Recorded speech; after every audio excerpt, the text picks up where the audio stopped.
Do you have a 401k and some savings for future retirement, but you don't even know if it's enough to live off of? How much is enough? And how often do you think about it? The team at JPEX Financial Group can help set your mind at ease. We specialize in creating strategies, doing the planning and managing of your financial, educational, and investment needs. We help clients pursue their investment goals with sound financial strategies. You deserve a personal, tailored plan. Lasting, meaningful, and open relationships are the foundation of our practice. You've worked hard for your money and should feel confident with your investment choices as you make decisions for your financial future. Your goals are our goals. We are dedicated to your needs and hopes for your future.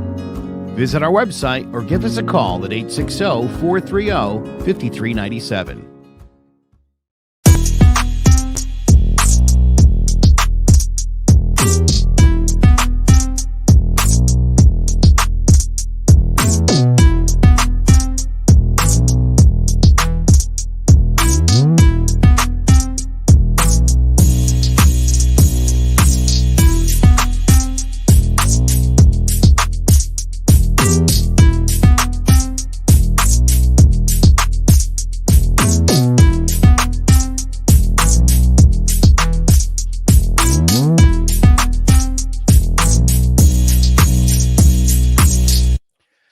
Welcome to CMG NFL pregame show. We are into the divisional round, and this might shock a lot of people to hear me saying the words, but the Bengals and the San Francisco 49ers are both headed to their conference championship. Let's take a look at last night's early game between the Bengals and the Titans.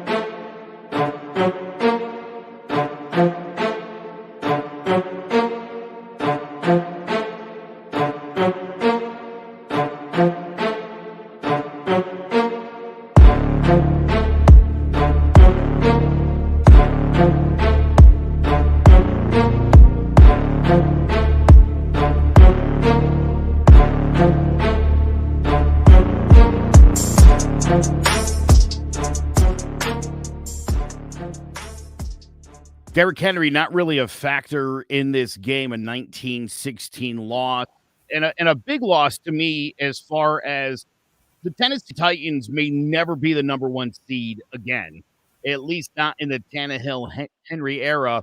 This was an amazing opportunity to be able to host the AFC Championship game, a much more preferable situation when you look at the two teams that are playing today that you're going to be facing, either the Bills or the Chiefs. Sean, rough year for the Titans, but let's talk about these Bengals. For the first time since 1991, this team's headed to the AFC Championship game.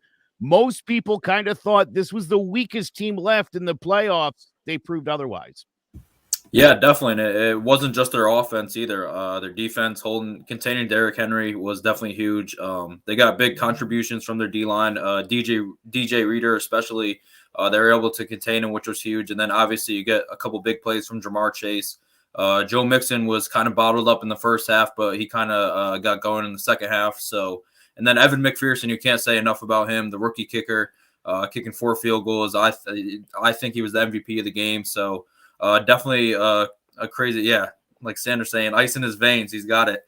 But, so a crazy year for the Bengals. I think most people expected them to be bottom of the AFC North, but, I mean, they made it all their way here into the AFC Championship game.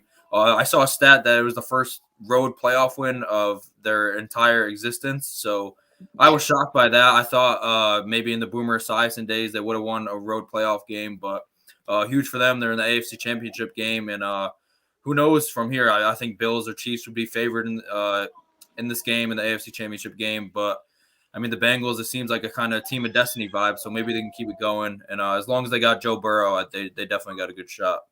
Now, Steve, speaking of the other quarterback, Ryan Tannehill did not play well. I mentioned Derrick Henry really wasn't as productive as you'd want him to be. A couple of turnovers. Is it time to move on from Ryan Tannehill? You've got these great receivers and Derrick Henry coming back. Chance to do something special, or does this team run it back with Ryan Tannehill? I think you have to. I think you got to move on. That was an absolutely pathetic performance by Ryan Tannehill yesterday, throwing 3 interceptions. I mean, he proved yesterday what he was in Miami, and really an above average quarterback at best. I mean, he was terrible yesterday. I don't feel like this team can win a Super Bowl with Ryan Tannehill. This was the best team. This was the best team. Probably the best team he was on in his career, and he had a terrible game. I think they have to move on. I think it's going to be hard because of obviously the draft. The draft class isn't good, and he's still under contract for 2 more years. But I think you got to move on from him. This team is not winning a Super Bowl with Ryan Tannehill as their starting quarterback. All right, Sander, how do these Cincinnati Bengals, who will be visiting somebody, go and win a football game against the Buffalo Bills or against the Kansas City Chiefs? Well, continuing to play with the confidence that they've been playing with the past 3-4 weeks. They're one of those teams that didn't stumble going into the playoffs. They got a few big wins.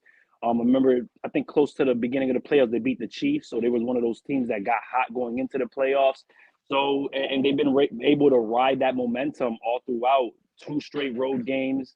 I believe the first wild card game was in Cincy, but going on the road to the number 1 seed in Tennessee, that's a tough place to win. It's been one of the toughest places all year. Even after Derrick Henry lost, they still managed to beat some elite teams. So this was a very big win for the franchise of Cincinnati, and also Joe Burrow gaining that more confidence that he already has. I think he knows that his team is as live as anybody else in the AFC. So I don't think he's going to be rattled going into Buffalo or KC. I just think is the rest of his team going to be able to perform, because Joe Burrow right now, he's arrived. I don't think he's shaken from the big moments. He hasn't shown that to be shaken. He got sacked about 50,000 times last game. He still got up and, led his team down the field for a game-winning field goal. So I think right now Cincinnati has all the momentum, and they should not be scared of who they face in next game. All right, I got to say, his teammates after the game said he basically told them he was tired of the underdog label, that this team wanted to prove how good they were. They went out there, they did it. Big testament to Joe Burrow, gaining a reputation now as a big game player. But Pride, tell me why the Bengals will lose the AFC Championship game. Well, first and foremost, they're not better than the Bills or the Chiefs. So you're already fighting from behind from there. And he got sacked 9 times. Now, I saw someone say, yeah, they won't get sacked 9 times. Are you sure about that? Like, let's be fair here. Like, their offensive line has been suspect all year. All year. This isn't a situation where all of a sudden they had one game where they couldn't block. Like, all year, their line has been suspect. Why do you think a lot of people criticize them for drafting Jamar Chase? Like, their line is going to be suspect. And again, Joe Burrow, look, he showed composure against the Titans. Let's be real. Sacked 9 times and was completely unfazed. Mazel tov to him, but let's be fair here. Do you think he can survive, let's say next week, 5 sacks? Forget 9. Forget the Titans snapping a record or a postseason record. You think he can survive getting sacked 5 times? And of those 9 times, how many times did he get up limping? Like, and there were a few times he was favoring the same leg that he tore his ACL in. I don't know, man. I think that in and of itself, that's a massive red flag. But outside of that, yeah, sure. Look, the Bengals, they're a great team. They're on the up and up. But let's be fair, I don't think they're here yet. Give them a few more years, then they'll be here. You know what I mean? They just need a few more pieces to start clicking. But look, man, giving up 9 sacks, that's like, come on. I don't care who the team is. If you give up 5 sacks against either the Bills or the Chiefs, you're in for a long, long game. Dunzo. Yeah. All right. You mentioned 2022 as the year you kind of thought maybe the Bengals would really get competitive. We had 2 win now teams last night, and only one obviously could do that. And anybody who has watched Aaron Rodgers kind of assumed this was going to happen.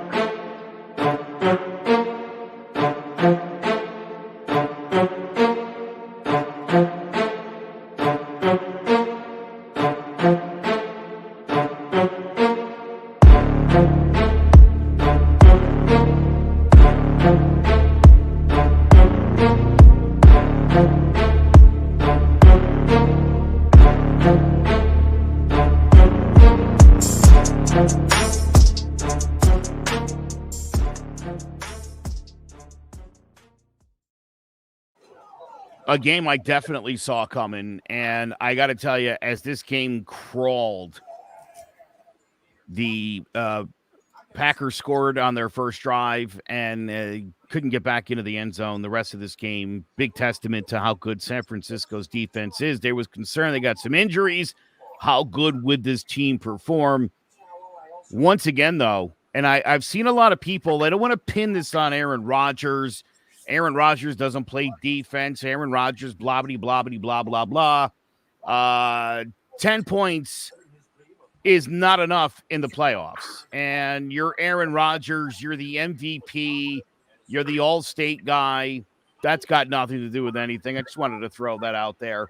Aaron Rodgers did not play a great football game, Sean. He needed to play a great football game.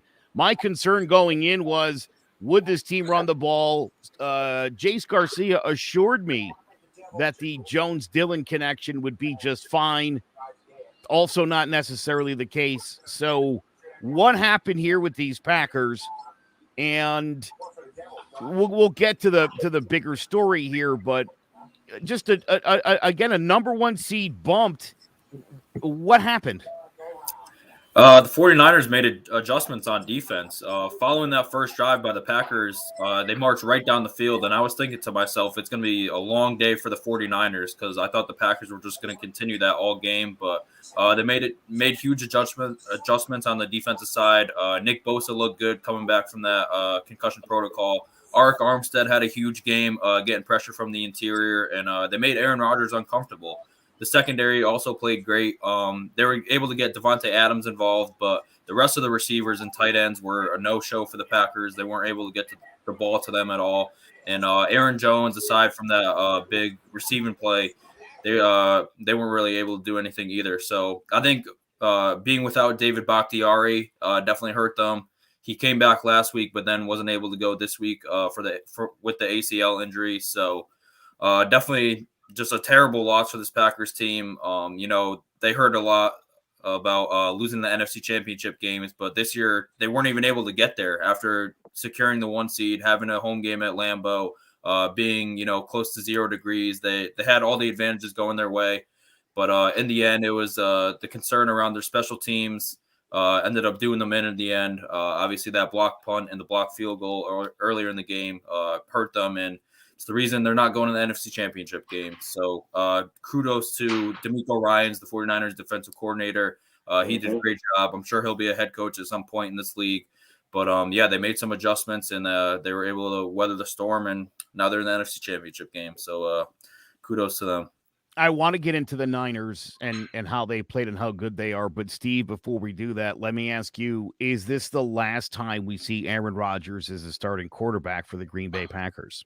I think it is. I think he's sick and tired of losing in the playoffs. I think he's gone after this game. I think I don't think he goes back to the Packers. I think obviously the team everybody's been talking about, everybody's been talking to the Colts.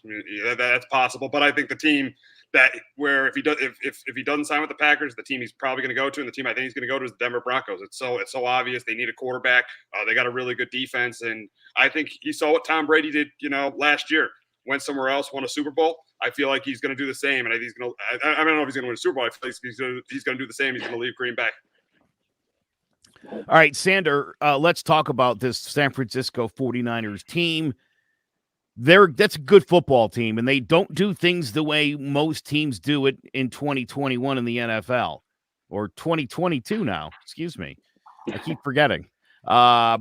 Can Jimmy G bring this team back to the promised land? Can they go to another Super Bowl with Jimmy G?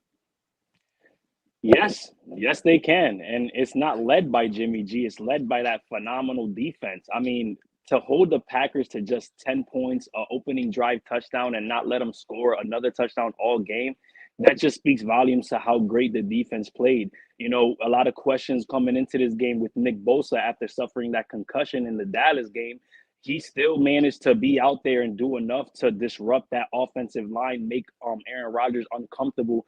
Aaron Rodgers threw for like 200 plus, but he had no touchdowns. He couldn't get the ball to the receivers in the end zone. And that's just phenomenal adjustments. Like you said, Sean, earlier on the 49ers, they just been able to shut things down. And right now their gameplay, their style of Their style of play can take them to the promised land for sure.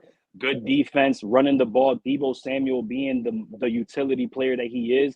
Deebo's literally everything that you want in a football player. He's a legit superstar. And the San Francisco 49ers right now, they're the hottest team in the NFC. They're the scariest team in the NFC. And they're everything the Dallas Cowboys wanted to be this year. So, yeah, San Francisco right now for sure has every shot to go to the Super Bowl, no doubt. You know, it's interesting because there's 3 Giants fans in this quadrant over here. Kadarius Toney, love to see him become a Deebo Samuel type. If only the Giants could find put that somebody. Weight on, though. We could work him out. Don't sweat it. I'm just saying it'd be nice if the Giants, who have a weapon like this, knew how to use it. Because boy, Deebo Samuel, when you need a big play, he's a monster. That is the guy that you are looking at. All right, Pride, the bearer of bad news. That is your nickname on today's show. Obviously, on the other side of this, Bucs Rams. I think one of those teams is actually winning the Super Bowl this year. Tell me why the San Francisco 49ers should really enjoy their win last night, since it's the last one they're going to have in the 2022 season.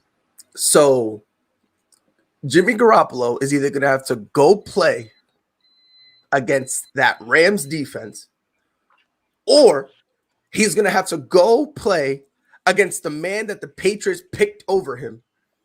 And neither one's going to be easy. Let's be fair. And listen, the Niners have it all except for a quarterback. Because Jimmy Garoppolo had one job only. Don't turn the ball over. Let's be fair. If it wasn't for special teams, forget the block punt that turned to a touchdown. That block field goal. They don't do that block field goal. They need a touchdown. Do you think Jimmy G can do it? I don't. Jimmy G's solid. He's good. Don't get it twisted. But he's like, come on, bro. Like, look, we all know his nickname. Feel me? Begins with a P. It's a kid-friendly show, so I ain't gonna say it. But let's be fair. Like, the dude just throws interceptions when you're not supposed to, and the throws that he does it's like, all right, look, Jimmy, come on, bro. You're a professional, bro. My son who's just learning how to walk won't make that throw. Like, what are you doing? He makes the wrong throws. Now imagine a defense who's prepared for him. Imagine a defense like the Rams when you have Jalen Ramsey. That right there might even shut Deebo out in terms of the receiving game. So, and now then you go over to Tampa. I mean, let's be honest. Tampa 49ers. Come on now. He's playing against, I'm going to say his name because I love saying it, Thomas Edward Patrick Brady Jr. Let's be fair here. The guy got more rings than he got names, bro. Let's be fair here. You feel me? Like, so look, Fran, they're on the great path right now. Maybe Trey Lance could be their guy of the future to help get them over that hump. Possibility. You don't really know. But as long as Jimmy G is your quarterback, can you get to the Super Bowl? Perhaps. You're going to need a lot of stuff to fall in your favor. I mean, let's be honest. This is a superstitious run. You know what I mean? The whole thing about Dallas never being able to get it done in the playoffs. Superstition. Aaron Rodgers not being able to get over the hump and get back to Super Bowl. Superstition. So they're on this superstitious run. What's the superstition with the Rams? What is it with the Bucs? So look, mazel tov to them. Y'all made it, especially after you got a rough season. But come on, participation trophy. It's in the mail. Pride, thank you, by the way. I don't know how you feel about either of those two teams, and I did put you in this scenario to explain how they're going to lose. I will be the bad guy this episode. I love it. Which is cool, Sander, because what we can do is if he's wrong today or next week, we'll have the footage of him making that prediction, and we can run it on him. It's going to be awesome. All right, we're going to take a quick break, and we're going to preview today's games. There's a lot going on here on this show. We'll be right back. So, Jess, why did you become a realtor? I worked in various customer service jobs, so I wanted something a little bit more rewarding. Becoming a real estate agent, being able to help people find their forever homes or their investment homes, starter homes. It's very exciting, so a lot of fun.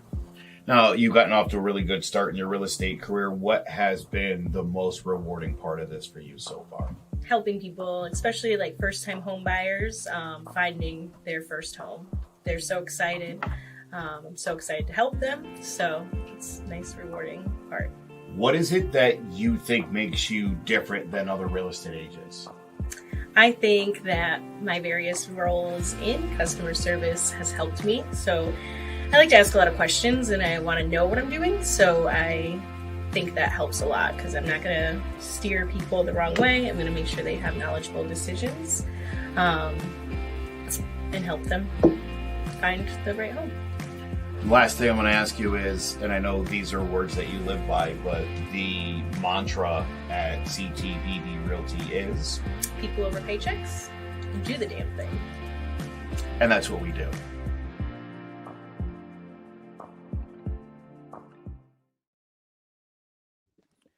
All right, the Los Angeles Rams and the Tampa Bay Buccaneers is a rematch from Week 3 when LA snapped Tampa Bay's 10-game winning streak that had carried over from the previous year with a 34-24 victory. In that game, Stafford, 343 yards, 4 touchdowns. Tom Brady threw 55 passes, 432 yards, and a touchdown. Now, last week, both teams cruised through the wild card round. The Rams routed the Cardinals 34-11. Matthew Stafford got the first win of his 13-year NFL playoff career. Everybody very excited for him. Bucs got out to a 31-0 lead and then decided that they wanted to ruin everyone's betting and held on for a 31-15 win. A couple of things to note here. The Bucs have activated Leonard Fournette off of the IR. And for betting purposes, you should know the Bucs 2.5-point favorites. Over-under is 48.5. All right. Sean, I'm going to start with you. Seems to be the order that's working. This is going pretty well, so why mess with a good thing? The Tampa Bay Buccaneers, obviously the defending champions. They lost this game earlier in the year to the Rams. Tell me why Tom Brady gets himself back to an NFC championship game. How is he going to beat the Rams today? It's going to have to be with a quick passing game because Tristan Wirfs being out is going to be huge for them. I think that, that's huge. He's one of the best right tackles in the game in just his second year, going against guys like Leonard Floyd, Von Miller, who's been heating up in the second half of the season. Ever since he got to the Rams, he's been playing a lot better. So it's going to have to be with a quick passing game. And also Leonard Fournette being back, like you mentioned, is huge for this team. I think that the Rams, if there's one weakness in their defense, it could be running the ball against them. So I think Leonard Fournette is going to have a huge game. And not just that, but in the passing game as well. But so you can never bet against Tom Brady in the playoffs. It's going to be a tough task going against the Rams defense, but I think they can get it done. I think Mike Evans is going to have to play huge as well. He's got a huge matchup against Jalen Ramsey, who I expect to be on him for most of the day. But that he's going to have to find Mike Evans early and often. But if there's one thing that Tom Brady does do good, it's getting the ball out quick. And I think that Bruce Arians and Byron Leftwich are going to, make a game plan to try and get the ball out of his hands quick, so he doesn't get beat up by those beasts on the Rams D-line, because you definitely want to keep him away from him. So I think that's how they're going to win the game.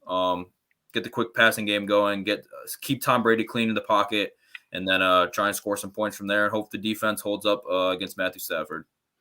All right, Steve, you're my quarterback guy here, and your player profile this week is on Josh Allen. Let me ask you about the guy in this game. Matthew Stafford got his first playoff win last week, as we mentioned. Can he outplay Tom Brady? Does he need to outplay Tom Brady? I should ask you that, too. Is Matthew Stafford up for this kind of game? Yes, he is. And he doesn't have to outplay Tom Brady, because I feel like the Rams defense could get pressure on Tom Brady and really can affect him. And I feel like the running game for the Rams, I know the Buccaneers are great stopping the run, but I feel like the running game for the Rams was really good on Monday night. And it very easily could be good today too after Brady retired. We'll see what happens there. But I think the running game with Cam Akers and Sonny Michel could be really good there. And obviously he's got his weapons. He's Stafford. He's got Cooper Kupp, and he's got Odell Beckham. So, and the Buccaneers secondary is the weakness of their defense. So I don't think he has to outplay Tom Brady, because if Wirfs and Jensen are out, I feel like he's got the better team, because Tampa's got so many injuries right now. So I don't think he has to outplay Tom Brady in this game. He just can't make mistakes. And I think there's a very good chance he could get to the NFC Championship game. All right, Sander, tell me why the Rams are going to win this game. How does it go down? And you know what I'm going to do? I'm going to actually, and I'll, before we finish, I'm going to ask Steven and Sean the same thing, but you can end this. Give me your prediction for the game today, score-wise as well. Well, I believe the Rams are going to win this game based off what Steve just said, getting pressure on Brady. Tristan Wirfs is the elite right tackle on this team, and him being out, it's major key. Tom Brady, I know he's very quick at releasing the ball, getting these receivers out quick with the slant routes, but is that enough with that defense? And Matthew Stafford doesn't have to outplay Brady, but we've seen quarterbacks outplay Brady. It's not inevitable. Brady doesn't always outplay the other quarterback on the opposite side of the field, but it doesn't always turn into wins. Like we've seen quarterbacks outplay Brady and not turn into wins because Brady just makes the right play. But I think Matthew Stafford, he's hitting on all cylinders. His offense is right there right now. They're clicking. He got Cam Akers back, and coming off his Achilles, having almost 100 yards from scrimmage, that's very, very key to their success. I think they have a really solid three-headed monster. I think Henderson is out, but having Michelle and Akers, as a 1-2 punch, it's going to be enough for Matthew Stafford to throw a few touchdowns and no interceptions. Like I said, the secondary for Tampa Bay has been banged up all year, and making a few boneheaded plays like last game. I think they had a taunting call right after a turnover. It's just young, stupid mistakes like that come back to come back and bite you in the ass in the end of the game. I think the Rams are going to take care of the Buccaneers 31-24. I just think the Rams defense is too much for the Buccaneers offense. All right. Before we get to Pride, Sean, give me a score on this game. I also have the Rams in this one. If you're going to bet this one, I'd take Rams money line, but I'm not great at betting, so I wouldn't take my word for it. But I do think the Rams are going to get pressure on them. I think that Tristan Wirfs and Ryan Jensen, if they're both out, it's definitely going to hurt them. So I have Rams 27-23. I think it's a close game, but I think Matthew Stafford gets over the hump and gets to the NFC Championship game. Steve Risser, Sports Talk with RJ. I did talk about how the Rams could very easily win this game.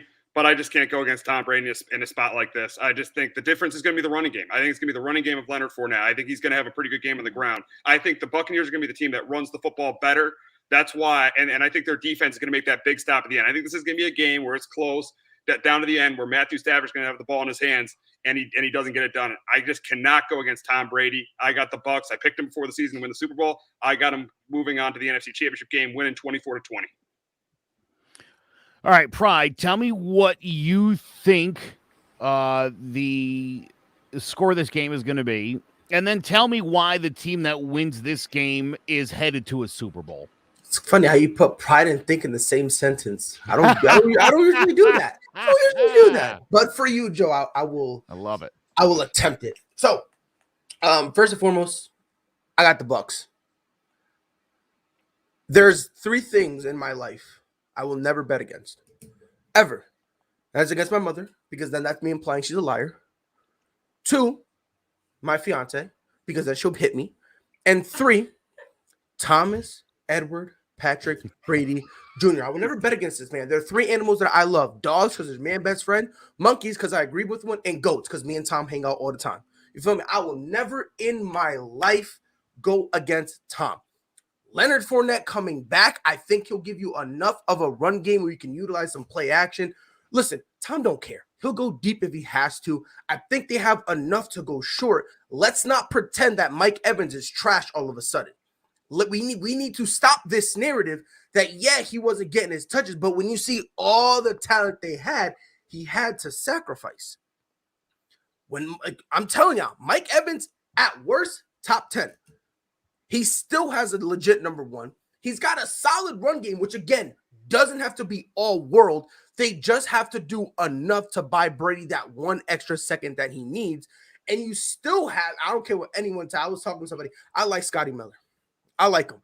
I don't know. I like him because every time they sleep on him, that's when he magically all of a sudden is wide open. Tom sees him and he hits him for get 8.5 yards. Like a 98,000-yard dot. Every time, never fails. I don't know how, but they always sleep on him. Even when you know, he wants Scotty. Nah, he won't go for him.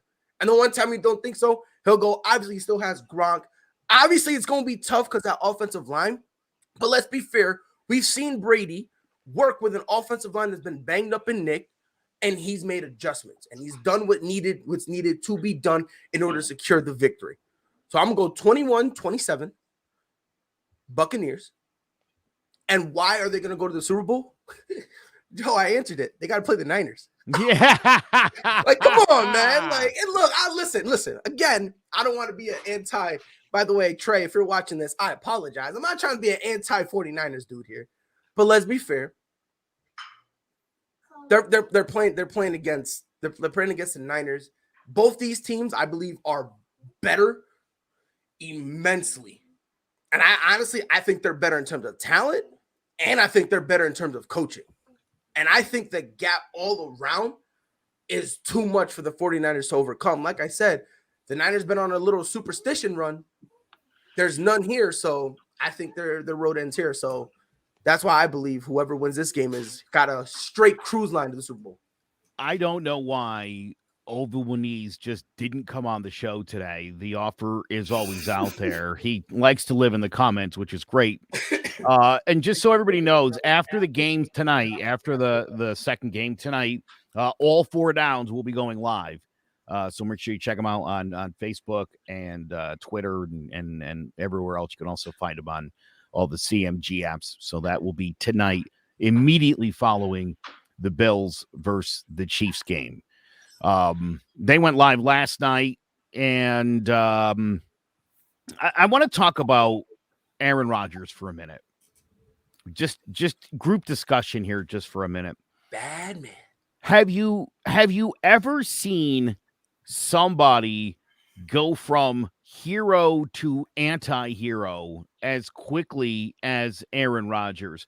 I feel like going into that game yesterday, and a lot of people bet on the Niners. And a lot of that obviously based on the previous postseason experiences where he was 0-3 against this team, now 0-4. Here's the funny thing too, by the way. If you are a nerd like me and you flip through the baseball or the football almanac, what you'll generally find is in the postseason, streaks don't end. History repeats itself.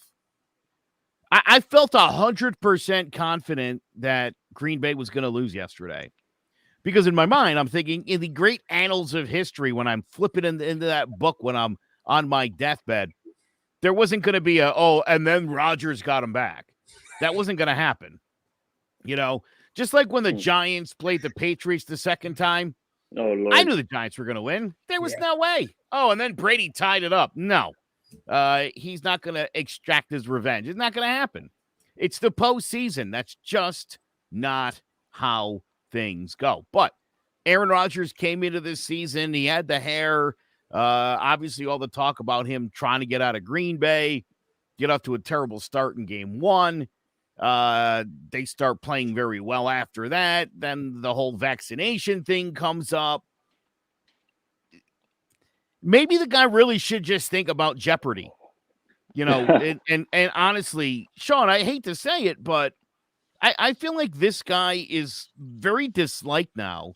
And I think as far as, everybody wants this guy on their team. I don't know if you noticed, but he doesn't win the big ones. That's problematic. Definitely. Coming from someone who's never liked Aaron Rodgers, it's nothing new for me, but I could see why people took on this new perception of Aaron Rodgers, especially with the vaccination thing.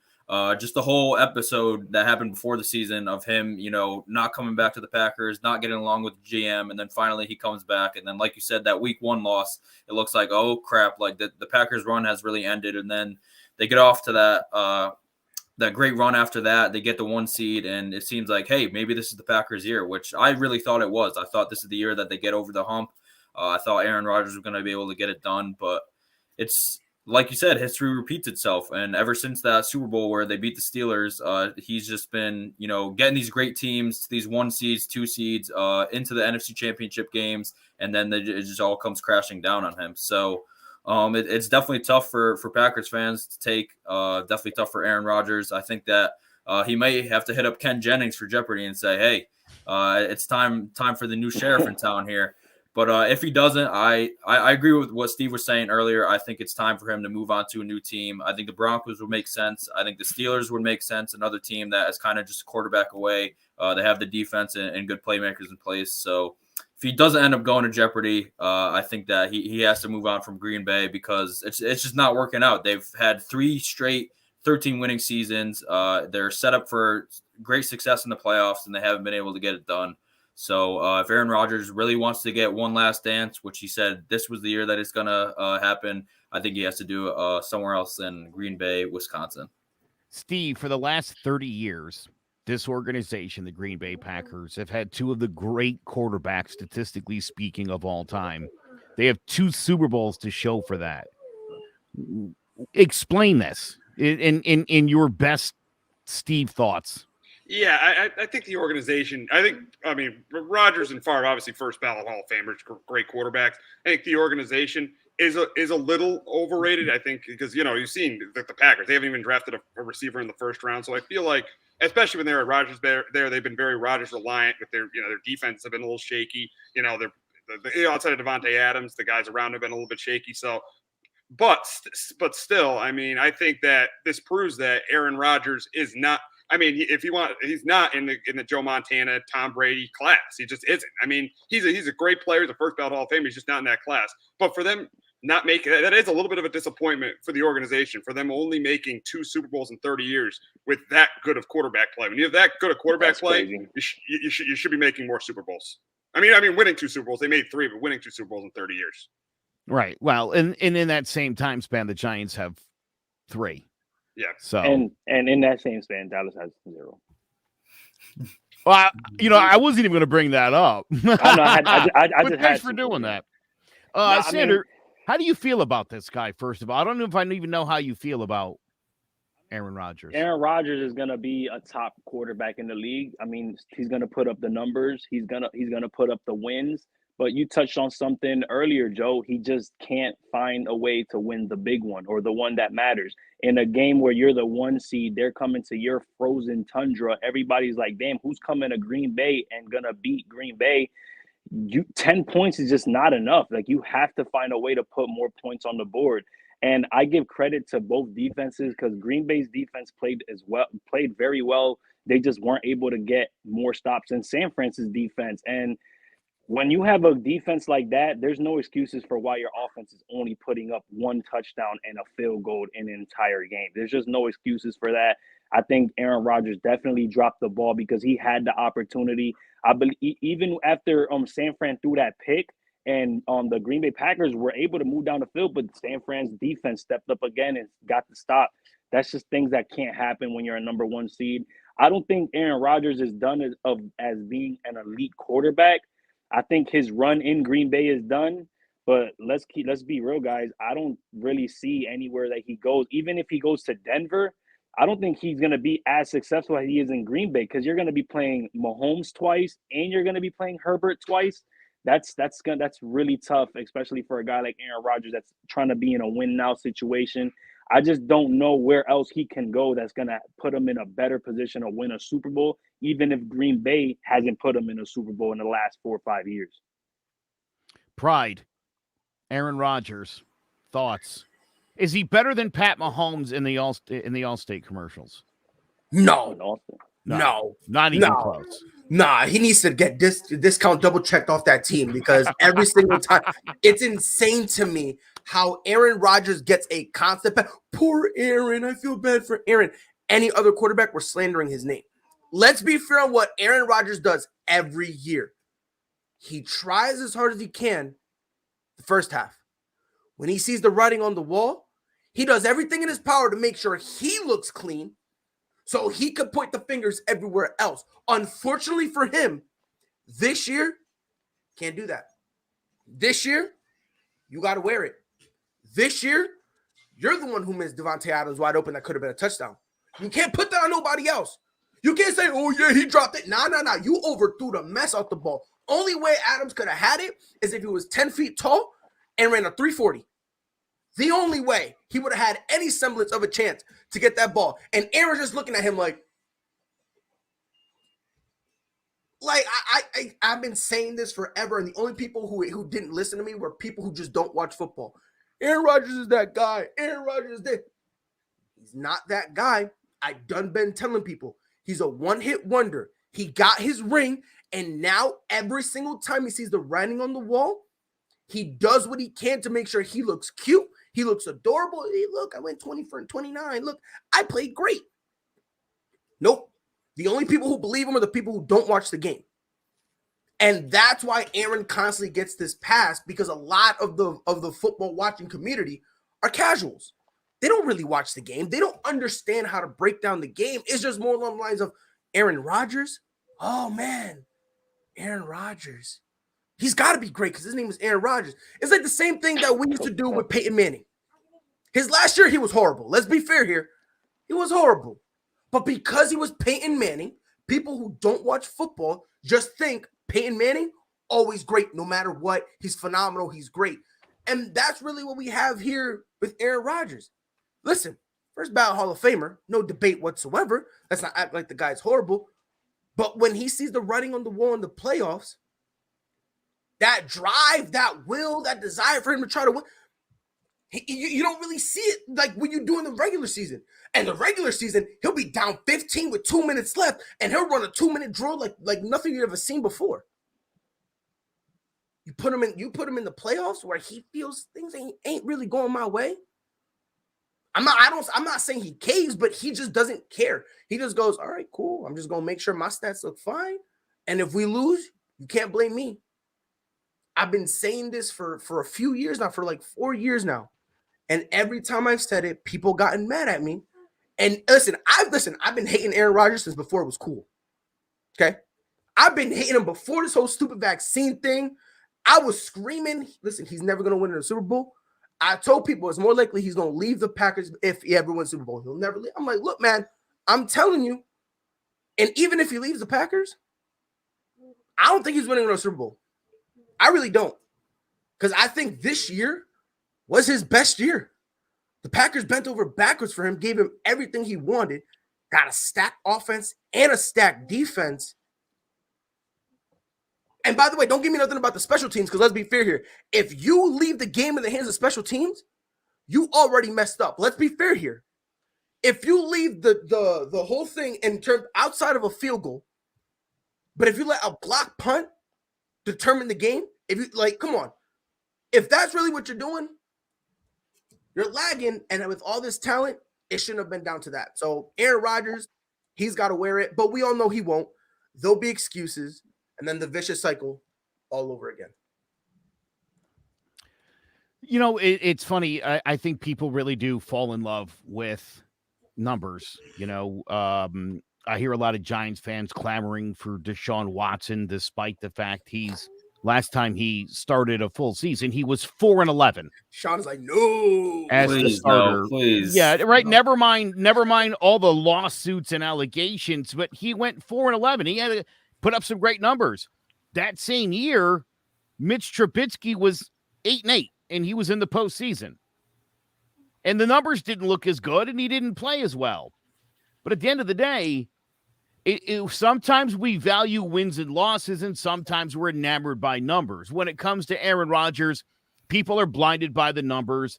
They ignore the 11-9 postseason record, 1-4 in NFC Championship games. I think it's easy to do. I don't know why it happens. Again, I think in a lot of cases, we like to judge guys by what we think they're going to be and not what they actually are. And I've never liked that. All right. We got one more game we got to talk about. Before we do that, the quarterback of those Buffalo Bills, Josh Allen, was Steve Risser's player profile this week. Hello, everyone. This is Steve Risser, the host of Sports Talk with RJ, and today my player profile is on Josh Allen. Over the last couple of years, Josh Allen has become one of the best QBs in football, and he is the number one reason why the culture has changed in Buffalo.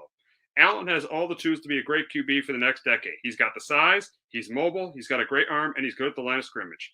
Allen's breakout year came last year when he threw for over 4,000 yards and 37 touchdowns, and he led the Bills to the AFC Championship game. This year, he also threw for over 4,000 yards and 30 TDs and led the Bills to their second straight division title. Allen needs to have a big game for the Bills to beat the Chiefs and get back to the AFC Championship game. That is exactly correct. Now, with the loss by the Titans, the winner of the Bills-Chiefs will be hosting the AFC Championship game against the Cincinnati Bengals. This Chief defense has been much improved from the unit that the Bills faced back in Week 5, a 38-20 win, at which point we thought the Bills were on their way to the Super Bowl, and then things went really bad after that. Last week, the Bills put up 47 points on the Patriots. The Chiefs sent Ben Roethlisberger into retirement in their 42-21 victory. Sean, I'll start with you. Bills-Chiefs, this is a huge game. I think a lot of people are worried that we're going to see the same Super Bowl as last year, or maybe a Super Bowl where, again, the NFC team's at home, but they're facing the Chiefs. Are the Chiefs going to rout the Buffalo Bills? They're going to win this football game today, am I right? You are correct that they're going to win. They are not going to rout them, though, by any means. This Buffalo defense is for real. But Pride isn't going to bet against Tom Brady. I'm not betting against Patrick Mahomes. He's shown that in the playoffs he can get it done. And I think that, he's going to get the ball to his playmakers and Tyreek Hill and Travis Kelce. And I think that this defense will get after Josh Allen a little bit. I think Chris Jones is going to have a huge game. And I think the secondary is definitely going to have to step up and try and contain Stephon Diggs and Dawson Knox. But I think it'll be a very close game. I think this is going into the weekend, this was the toughest for me to read. I could see it going either way. But either way it goes down, I think no matter what, it's going to be a close game. I think it's going to be super high scoring. My best bet on John About the G-Men this week was the over. It's 54 points, but I don't care. Not enough points in this game for Chiefs Bills. I think it's going to be points, and I'm going to love it. Definitely a great way to end this divisional round weekend with Bills Chiefs. I think these are two teams that, I said it too on G-Men this week. It's a shame that they have to play in the divisional round because these are two teams that could easily both win the Super Bowl. I think it's pretty crazy that they have to play this early in the playoffs. But either way, I can't wait for this one. But I think Patrick Mahomes gets it done in a close one. I think it will be a shootout, even though these defenses both have been playing great. But I think Patrick Mahomes and the Chiefs get it done late in this one. I agree with you, Sean. I think just because of the caliber of quarterbacks, as good as these defenses are, they're going to be as tested as they've been in any game all year long. Steve, you did your player profile on Josh Allen. Excellent job. Thank you for doing that all season long, by the way. We really do appreciate that. Yes, sir. That said, now I want to ask you about Pat Mahomes, the other quarterback in this game. Which of these guys is the better quarterback and why? In this game or right now? Both. But both. I think in this game it's going to be Josh Allen because I think he's going to be the quarterback that makes less mistakes. I do think the Bills are going to force that turnover against Patrick Mahomes. But overall, I still think it's Patrick Mahomes.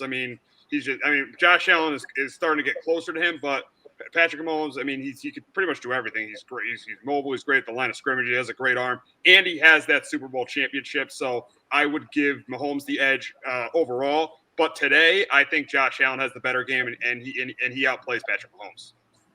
All right, Sander, this game is obviously in Kansas City, and it does seem to me a lot of people are leaning towards another upset, which is exactly what this would be. The Bills are going to win this football game. How? Well, if you see, Joe, I put on my Carhartt uniform. I put my Carhartt equipment because Josh Allen is that hard-working, built tough type of guy. This is the time of year that Josh Allen thrives in. The Bills got Josh Allen because they knew we play in a cold state this time of year. If we're going to be playing this time of year, we're going to need a big-body quarterback that can move, take some hits. And Josh Allen is not only a phenomenal quarterback, but he's a phenomenal runner as well. He's great running the ball for the Bills.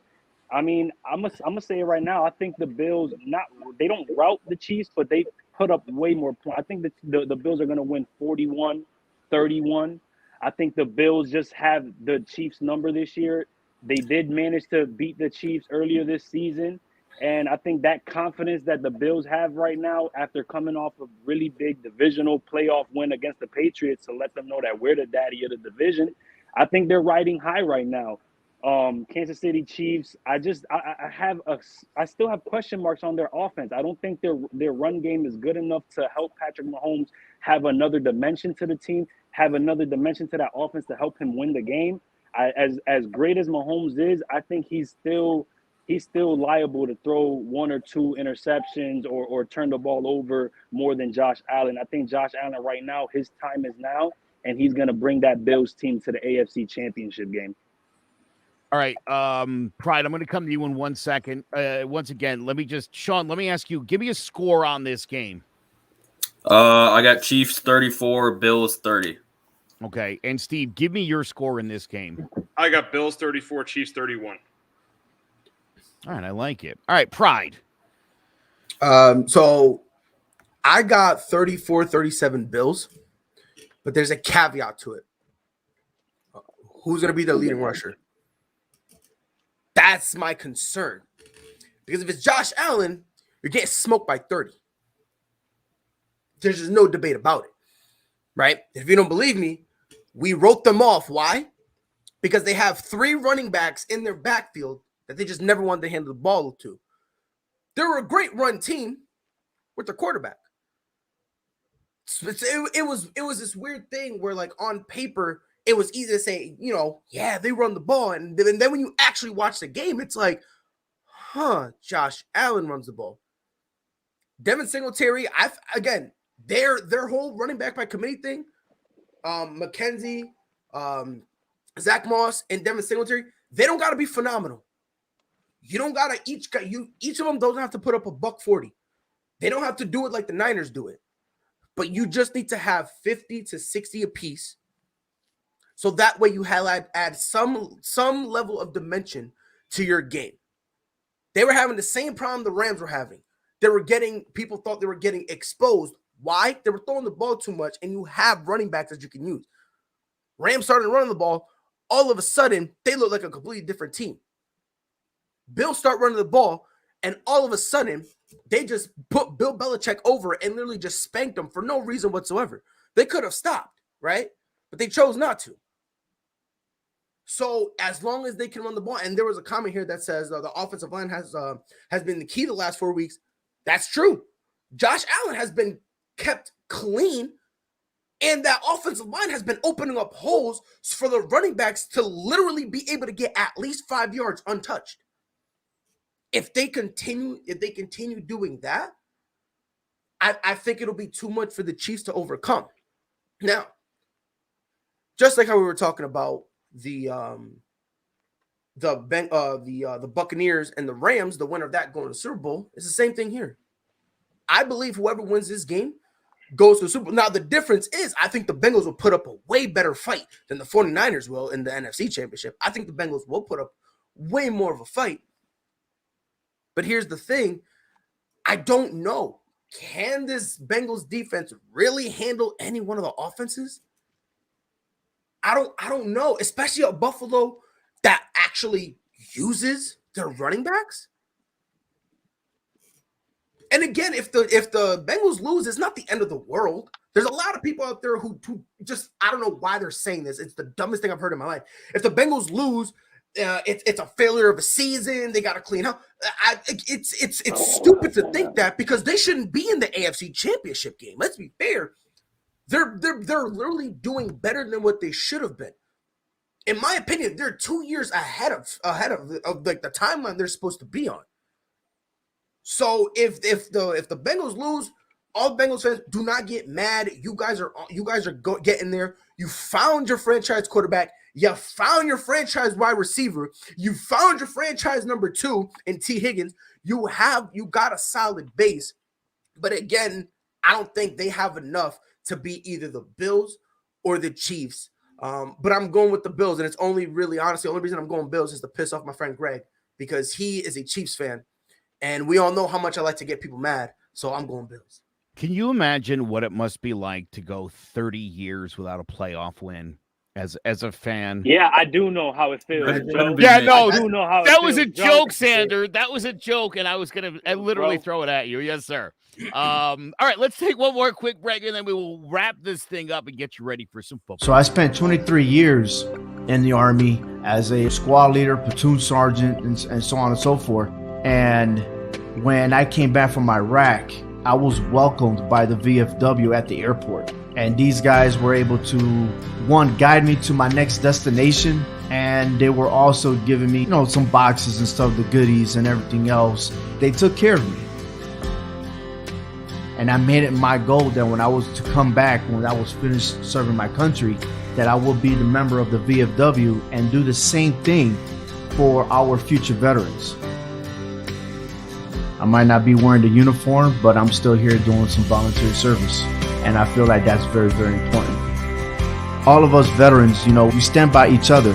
We all experience, something similar, and it is a bond. And, trying to go somewhere else is just not the same. Come to the VFW, become a member, even for a little bit, man, just try it out. Big thank you to our friends over at the VFW in New Britain, as well. Big thank you to JPEX Financial and to BBCT Realty and Realtor Jessica Rydell for sponsoring today's show. Which game do you guys think will be the better game today? Which game are you more excited maybe than the other one? Sean, start with you. For me, it's Bills-Chiefs. I think that this game could easily be AFC Championship. If they weren't in the same conference, these two teams could easily meet in the Super Bowl. So two of the best quarterbacks in the league. They're both going to be here for a long time. I expect this rivalry to continue in the playoffs for years to come. But this is definitely it's the perfect wrap-up to this weekend. Rams-Bucs, I think it's going to be a great game too. But Bills-Chiefs, I'm just looking forward to all the points to be scored, and once I say this, the game will end up being 16-13. But I hope that it's a big offensive game, and I think it will be. So that's definitely the game I'm looking forward to most. These playoff games are so tough because usually when you think you're going to see a high-scoring game, the defenses end up stepping up, and you end up like yesterday, 19-16, 13-10. But I don't think that's going to be the case today. I think we're going to get into the 20s all around. Steve, which game are you looking more forward to today? I think they're both going to be great, but the one I'm looking more forward to is the late one, the Bills and the Chiefs, just because the two quarterbacks, how outstanding those two quarterbacks are. And I feel like they're just going to go back and forth down the field. It's going to come right down to the end. Pretty much it's probably going to come down to which quarterback has the ball in their hands last. So that's why I'm more excited for the Bills-Chiefs game. Sander, I played a 4-team parlay this weekend. I took the Bengals. I took the Niners. I got the Rams. I got the Bills. Do I win $3,000 today, or do I come up short like I usually do? Nah, you're definitely going to win $3,000 today. I'm actually really proud of you, Joe, to make those bets. But the game that I'm more excited to see is that late game. I'm going to watch both games because that first game as well is very intriguing to see, what the GOAT is going to do with a wounded animal, because he's wounded right now. But the pay-per-view, this game, the late game should be a pay-per-view because it's two heavy hitters. It's the two Goliaths. Sean said it earlier. It's a tragedy that we're watching it in the divisional round and not in the AFC Championship game because a lot of people had these two facing off in the AFC Championship. Thanks to Titans and the Colts to ruin the seedings for us. So just go blame them for ruining the seedings. But like I said, the late game is the big game. I think that's the one that's going to be the most watched. We're going to see two of the best quarterbacks in our league, two of the best quarterbacks in their conferences duke it out. And like I said, it's going to be like the two heavyweight championships fighting at late night. Francis Ngannou versus Cyril Gane type stuff. This is what we're going to see. My buddy Jimmy Jam, he's a radio host, used to work with me here in Connecticut. He's up in upstate New York now. Huge Bills fan. And Jimmy, just so you know, you're the reason over the last couple of years I've been riding the Josh Allen train. My man Jimmy's always posting about his Bills. He does a pregame show in the Buffalo area about it. Maybe we could talk to Jimmy bring him sometime on this week. That'd be great, Jimmy, if you're around. I'd love to have you come on here. Yeah. Well, that's of course assuming your Bills win. So, and can Bills Mafia not throw dildos on the field, please? Listen, if they win today, they throw whatever they want. Pride, I'm going to give you the last word on today's show, my friend, because you've been tasked with all of the worst parts of the show, mostly because Steve was here. But I'm just playing. And guys, thank you all for being on here. But Pride, I'm going to give you the last word. Give me your last minute-long rant here. Yeah, take a sip of whatever you got in there, brother, and let's go. So first and foremost, Joe, you're not going to win $3,000 because you're gonna pull a Pride and you're going to be short. You're welcome. Let me get that out the way. 2, the game I'm watching is Bucs Rams for multitude of reasons. Now, let's be fair. Bills and Chiefs, we're going to see that over and over and over again. But the reason I'm going to go Bucs and Rams, we're going to see a lot of questions answered. Is this the beginning of the end for Tom Brady? Will Matthew Stafford be the reason that they win? Because the whole narrative now is that when they won last week, it was just him being, by the way, I saw that comment. I just decided to throw it out there. Honestly, you're top tier. You are top tier. That's one of the best comments. You are phenomenal. But I'm going with them because it's going to answer a lot of questions. Right? Now, think about it. The Rams are going to have to try to make some moves if they lose, or if they end up losing the game. Who are they going to move on from? Especially on the defensive end, they're going to have to make some tough decisions that might be determined based on who shows up and who shrinks against the Bucs. Same thing with the Bucs. They have to make some decisions, and I just think long term, this game is going to be very pivotal for both teams because, again, you're both quarterbacks. You now have question marks like, damn, Tom won it last year. Maybe that was it. Maybe just the way Tom Brady is, maybe Father Time finally caught up to him. And then Matthew Stafford, can he really be that guy? Can he really be the dude who can lead her the promised land? Or in the playoffs, does he turn, like the narrative is saying now, does he turn into Jimmy G and he's just a game manager? Like, a lot of questions are happening. And honestly, I think a lot of those questions are going to be answered. Now, obviously, like I said, Chiefs, Bills, it's easy to pick that because, Patrick Mahomes, Josh Allen. Again, that's great, but we're probably going to see that next year and the year after that. And then one of them's going to get injured, so we'll miss it for a year. And then the year after that, and then the year after that. Then one of them's going to sit out because they have contract disputes. Then they're going to be back again. And then one of them is going to do something illegal, and then they're going to leave and then come back. It's going to be a whole thing, which I think when it comes to these guys, I think this is it. I think this is really going to be a defining point for where they go from here. Because if Tom loses, let's be fair, Tom, I get you love the game, but why come back? Another Super Bowl, frankly, means nothing. Let's be fair here. Like, another Super Bowl won't. People already look at you as the GOAT. So another Super Bowl really won't mean nothing. And when it comes to Matthew Stafford, there's going to be a lot. If they lose, there's going to be a lot of flack thrown at him. Because when they brought him in, they said the quarterback position was the only position that we needed to change. They changed it, and they're not in the Super Bowl. Where do they go from here? So for all those reasons, I'm going to be watching. Obviously, I'm going to watch both, but I'll be paying more attention to Bucs and Rams. Yeah, that Bucs game looks good, guys. It really does because, again, you're dealing with a Brady with not 100%. And, if he does lose, what are we going to see? Are we going to see him come back next year and trying to run it back? Because who they're going to bring back? They got a lot of guys on one-year deals. A lot of guys aren't going to be there next season. And you could say the same thing for the Rams on the other side. You got Von Miller on a one-year deal. You got OBJ going to be a free agent next season. You got some free agents coming up. So it's a big question mark on this game. Both games are going to be great watches, honestly. Which is why I'm saying. That's why I'm saying, like, you got to – that's why I'm saying I'm watching this game because in terms of long-term storylines, this game is going to determine a lot. It's going to determine a lot. All right, that is going to do it for us. Big thank you to Steve Risser from Sports Talk with R&J. You can catch them weekdays live at 1 p.m. on the CMG Podcast Network. Visit clovercrestmedia.com/Sports Talk with R&J. This guy, Sean Scanlon, co-host of Posting Up Podcast. How are you a Giants fan and a Red Sox fan? He's one of those. I like half of you. You have to live in Connecticut. Central Connecticut for that to make any sense. You wouldn't believe how many Giants, Red Sox fans I also know. It's another weird thing. But you can also catch this guy, John, about the G-Men every Wednesday night at 7 o'clock. Sure. Pride. Riley Barrett Valdez does his Prideful Thoughts podcast, a Prideful Takes podcast.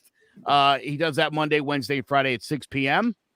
And, of course, a big thank you to Sander Sanchez, our resident fantasy guy. Great job all year with your fantasy reports. Really appreciate that. He's also one of the co-hosts of Stir the Pot Sports, another CMG sports podcast.